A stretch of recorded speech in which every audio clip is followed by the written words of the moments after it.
জগন্নাথ দেবের লীলা সম্পর্কে অনেকেই জানেন। এর মধ্যে অন্যতম প্রথা হলো ভগবানকে ভোগ দেওয়ার পর পান খাওয়ানো পরম্পরা, যা আজও চলে আসছে।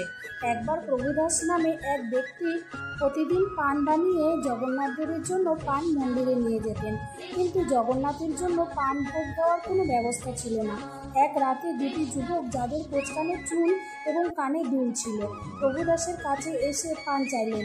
প্রভুদাস বিনামূল্যে তাদেরকে পান দিলেন এবং সেই ঘটনা প্রতিদিনের রীতিতে পরিণত হলো। একদিন মন্দিরের সেবক বলরাম দাস তাদেরকে দেখে প্রভুদাসকে জিজ্ঞেস করলেন তিনি কেন তাদের কাছ থেকে কোনো মূল্য নেন না। প্রভুদাস বললেন তিনি বিনামূল্যে পান খাওয়ান। তখন বলরাম দাস বললেন পরের দিন তুমি তাদের কাছ থেকে মূল্য চাইবে। পরের দিন প্রভুদাস সেই দুটি যুবকের কাছ থেকে দাম চাইলেন এবং যুবকরা তাদের গায়ের চাদর বন্ধক রেখে পান খেয়ে গেলেন। দিন যখন মন্দিরের দরজা খোলা হলো, দেখা গেল যে ভগবান জগন্নাথ এবং বালভদ্রের গায়ের চাদর উধাও। রাজা প্রতাপরাজ এই ঘটনার তদন্ত শুরু করলেন।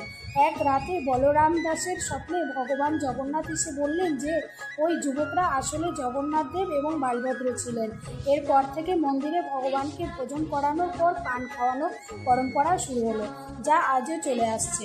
আপনারা যদি জগন্নাথ দেবের ভক্ত হয়ে থাকেন তাহলে কমেন্টে অবশ্যই জয় জগন্নাথ দেব বলুন এবং